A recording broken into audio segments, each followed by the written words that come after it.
Abogado del IDL, que precisamente con quien vamos a conversar a través del Zoom sobre las muertes que ocurrieron en Ayacucho en diciembre del año pasado. La Fiscalía ha identificado como al teniente coronel del ejército peruano como el responsable directo precisamente de estas muertes. Se trata, y preste atención a este nombre, Jimmy Alex Bengoa Bellota. La Fiscalía lo está investigando ahora por el presunto delito de homicidio calificado con alevosía en contra de Christopher Ramos y de José Luis Aguilar. Los detalles nos lo cuenta el abogado Carlos Rivera. Doctor Rivera, ¿cómo está? Muy buenos días, gracias por estar con nosotros. Buen día, Paco. Un gusto de saludarte, un gusto también de conversar con tu audiencia.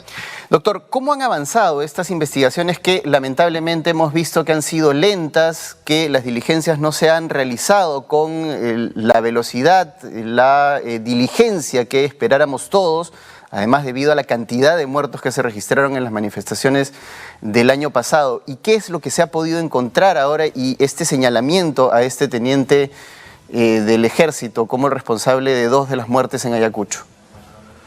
Sí, mira, efectivamente estamos en el marco de la investigación por los sucesos de Ayacucho, hechos ocurridos el 15 de diciembre del año pasado en Huamanga, ¿no? Hubieron 10 fallecidos como consecuencia de un uso absolutamente desproporcionado de las armas de fuego. Los responsables son elementos del ejército, de la segunda brigada del ejército acantonada en el cuartel Los Cabitos, y tenemos en cuenta que desde el día siguiente de los hechos, la Fiscalía Supraprovincial de Derechos Humanos de Huamanga abrió una investigación por estos sucesos, y desde todo punto de vista, a diferencia de los otros hechos ocurridos en Andahuaylas, en Arequipa, en Cusco, Puno, Lima, siempre habíamos mencionado que la carpeta de Ayacucho, justamente por haberse iniciado a manos de una fiscalía especializada en casos de violaciones a los derechos humanos, había realizado un avance significativo y notable en relación al resto de carpetas de investigación.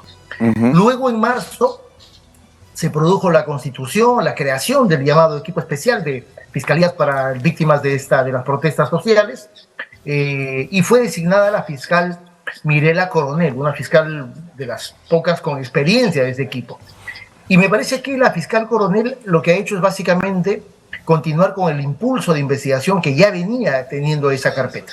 De hecho, en el mes de julio se logró, justamente por un requerimiento al Poder Judicial, se logró obtener algo que el ejército no estaba permitiendo y no estaba entregando, que es justamente la relación de informaciones, de planes y de informes de los equipos militares y patrullas que habían intervenido el día 15 de diciembre en la represión a los manifestantes.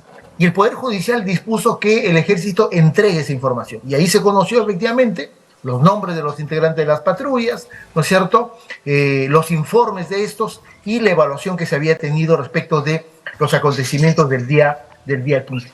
Creo que esa información... Estamos teniendo un pequeño problema con la comunicación con el doctor Carlos Rivera. Desde el mes de diciembre, enero, de una manera, yo diría, bastante sostenida, los testimonios de los agraviados, en el caso de los heridos, o los testimonios de las familias. Y además, una cosa de verdad importante que se vuelve fundamental ahora en las investigaciones de derechos humanos, que es justamente la evidencia, llamémoslo gráfica, fílmica, de videos caseros o de videos de los teléfonos celulares, que se ha convertido ahora en un elemento central para la identificación y para el conocimiento de los acontecimientos. Bueno, ese conjunto de evidencia, estimado Paco, es lo que ahora permite, en algunos casos, me parece que es el primero, poder hacer un señalamiento de una manera más concreta.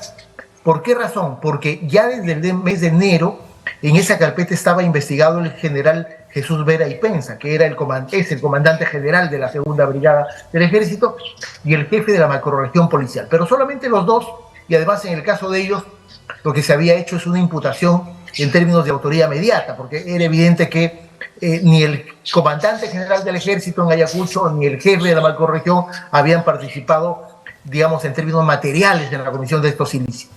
Ahora ya hay identificado uno al que se señala justamente como autor de los disparos, ¿no? Así es, doctor Rivera, y precisamente ahí radica la importancia de esta investigación que además realizó también el IDL y que permitió que fuera identificado este personaje, porque se trataría del primer caso de un militar investigado directamente por las muertes en Ayacucho, es decir, alguien directamente vinculado al caso y que estuvo al frente de alguna de las patrullas que finalmente acabó con la vida de estos compatriotas. Sí, sí. Ese dato, en realidad, o esta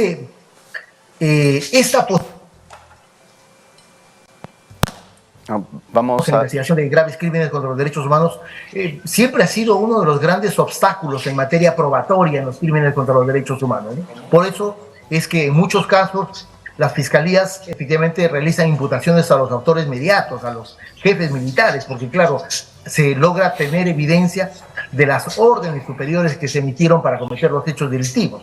Pero cuando se trata de indagar respecto de las autorías materiales, ahí en realidad siempre se ha tenido problemas.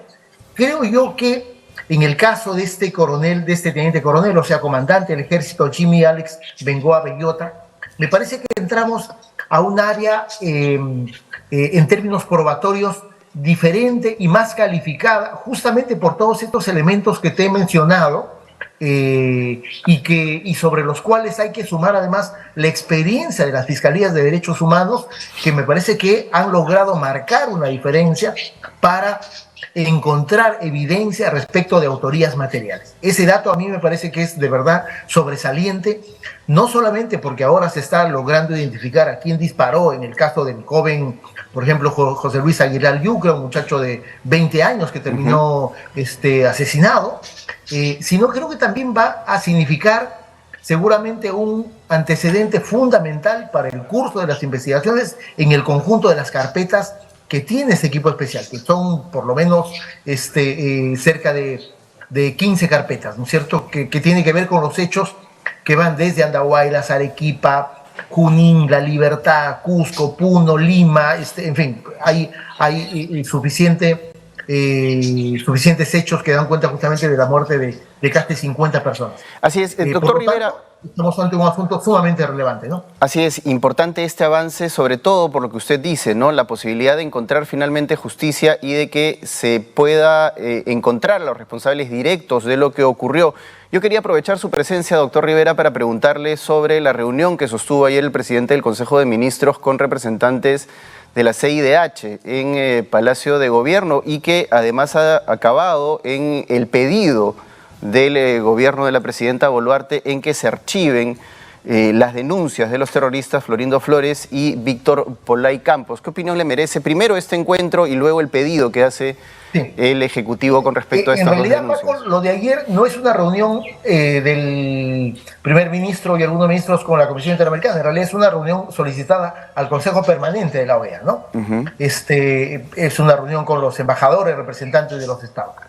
Y mira, creo yo que el Estado, y básicamente Otárola y Boluarte, y me imagino también Vicente Romero, me parece que están en una estrategia de hacer básicamente control de daños, ¿no?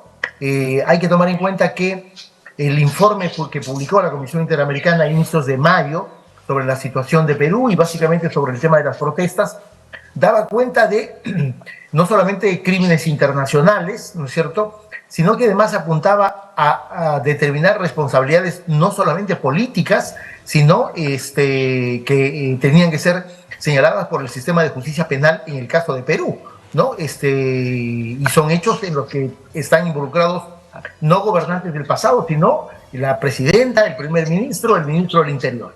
Por lo tanto, creo yo que hay un interés ciertamente político, pero también personal, porque recordemos que el propio informe determinó un mecanismo de seguimiento de las recomendaciones que este informe dio, es decir, una investigación independiente, imparcial, ¿no es cierto?, las reformas que tenían que hacerse a nivel político, y ese asunto me parece que en la estrategia del Ejecutivo camina en la siguiente dirección: lanzar un mensaje político ante el Consejo Permanente de la OEA, plantear algunos temas que pudieran tener un tipo de audiencia política cuando menciona de que quisieran establecer mecanismos de revisión de los procedimientos del Sistema Interamericano de Derechos Humanos. Eso clarísimamente es un mensaje para varios países que están ciertamente incómodos por la actuación de la Comisión Interamericana y por las indicaciones de violaciones a derechos humanos. Ese me parece que es un dato que viene trabajando desde hace mucho tiempo y pareciera que Perú quiere ponerse como que a la delantera de una estrategia de cuestionamiento de lo que está haciendo, sobre todo la Comisión Interamericana de Derechos Humanos, ¿no? Y claro, el otro asunto de solicitar el archivamiento de estas solicitudes de investigación o denuncias que han presentado personajes directamente vinculados a grupos terroristas como Polay y el otro que has mencionado. Mira, eso está bajo la jurisdicción de la Comisión Interamericana. Yo he mencionado, como también he mencionado otros especialistas, que esas denuncias contra el Estado peruano, especialmente la de Polay, que es la que se discutió más intensamente, son denuncias que van a ser declaradas improcedentes, inadmisibles, con el pasar del tiempo y cuando Perú haga los descargos que corresponden. Porque sin duda alguna, en ambos casos, sobre todo en el caso de Polay, me parece que había evidencia suficiente de una actuación correcta y adecuada justamente a las recomendaciones que la Comisión Interamericana y la Corte Interamericana habían hecho mucho tiempo atrás. Por lo tanto, me parece que ese no es un tema del que en este momento tendríamos que preocuparnos, ¿no? Así es. Pero además hay que tomar en cuenta que esta suerte de tomar la delantera y solicitar una reunión ante el Consejo Permanente se hace. ¿Por qué razón? Porque la Comisión Interamericana ha llamado a una audiencia de supervisión y de revisión de las recomendaciones que dio en el informe de mayo para el mes de noviembre. Y por lo tanto, de alguna manera quieren, como se diría, ganar por puesta de mano en términos del mensaje político, además en un ámbito como el Consejo Permanente en el que no participa la sociedad civil, ¿no es cierto? Y en el que obviamente tampoco la Comisión Interamericana tiene un rol preponderante, simplemente están como invitados escuchando, pero no hay ningún tipo de cuestionamiento o interrogatorio a los elementos, a los agentes del Estado, ¿no? Ese es el escenario que se ha presentado en realidad el día de ayer, ¿no? Pero para mí expresa una preocupación del resultado que puede tener justamente la audiencia que ha convocado la Comisión Interamericana de acá en 2 semanas en Washington. Muchas gracias, doctor Rivera, por haber estado con nosotros en las mañanas y por habernos aclarado el panorama y contarnos esta novedad con respecto a las investigaciones de la muerte de nuestros compatriotas en las protestas del fin del año pasado e inicios de este año. Hasta la próxima oportunidad. Muchas gracias. Muchas gracias, Paco. Hasta pronto. Gracias a Nativa. Ha sido Carlos Rivera, abogado del IDL, que precisamente nos ha contado algunos avances importantes en materia de las investigaciones que se siguen sobre la muerte de más de 40 peruanos en las protestas de finales del año pasado e inicios de este año. Hacemos una pausa y regresamos con más aquí en Las Mañanas. Quédese con nosotros.